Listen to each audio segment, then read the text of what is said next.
border crisis, from the fentanyl influx to migrant smuggling, still obstructs the grand friend-shoring experiment from reaching either its diplomatic or economic potential. There's so much money in this, and the thing that frustrates me is that the U.S. side seems to think that this is disorganized. It's not disorganized. That's why they call it organized crime. These people are very organized. They're very good at what they do. They adapt, they change, they move their processes around, determining how they're going to do things and where the soft points are, and they're going to continue to do. So the issue becomes a constant challenge between the two parties and who can beat the other at the game. The Mexican cartels are being paid a lot of money. Who do you think is going to win? It's all about the money. I keep saying you don't understand that you're providing a mechanism for the cartels to make money because of the way we operate. I have preached and preached and preached that we should have immigration and asylum reform, that the problem on the border is not on the border, it's in Washington, D.C., because they continue to fail to provide a law that can be enforced and used to not only meet our workforce needs, but to control our borders.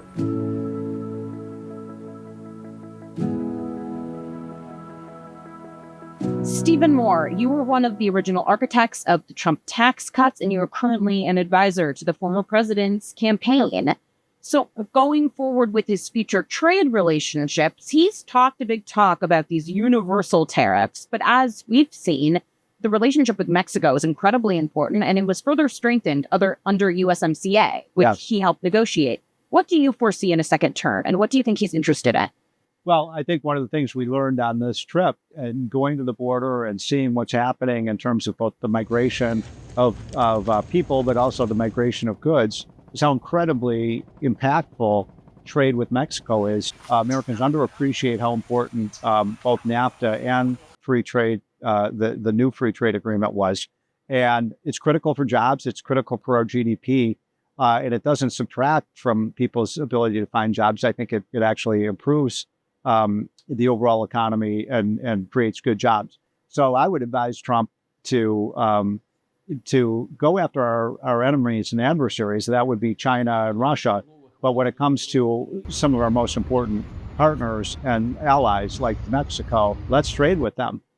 And what was fascinating to me is that even before COVID, it looked like our trade with China was actually decreasing in absolute terms. And could trade with Mexico help offset some of those losses? It's a great point. I mean, most people don't know that we do more trade with Mexico than we do with China. I think most people don't know that. It's also so critical that we, in terms of our foreign policy, that we want to make sure that that Mexico remains politically stable and doesn't move to the left the way sort of Argentina and Venezuela have in recent decades. Trade with Mexico, I think, is both a important economic objective, but also an objective for our foreign policy and our national security.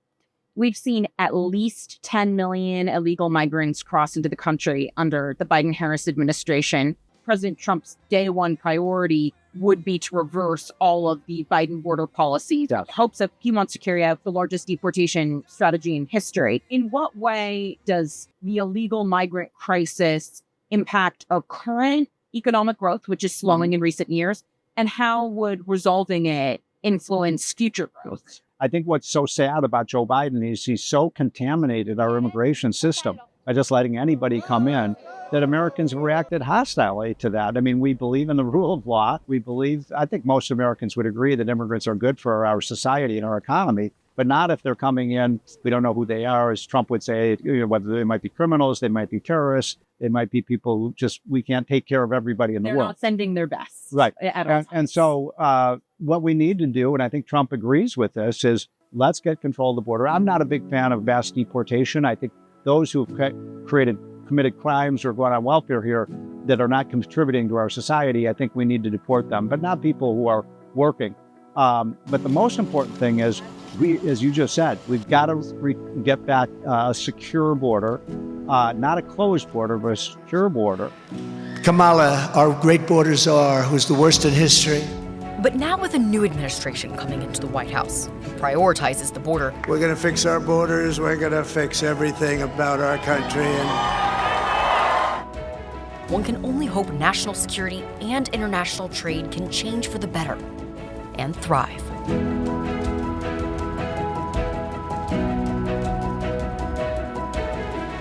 Thank you so much for watching our exclusive Washington Examiner documentary on the Laredo economic border crisis. While this was the final excerpt we're putting on YouTube, we put our heart and soul in this, and you can watch all 4 of the series by clicking here. And you can watch the entire documentary and read my piece exclusively in the Washington Examiner digital magazine by clicking here. And if you're still watching, be sure to like and subscribe so you can see more of our Washington Examiner original content.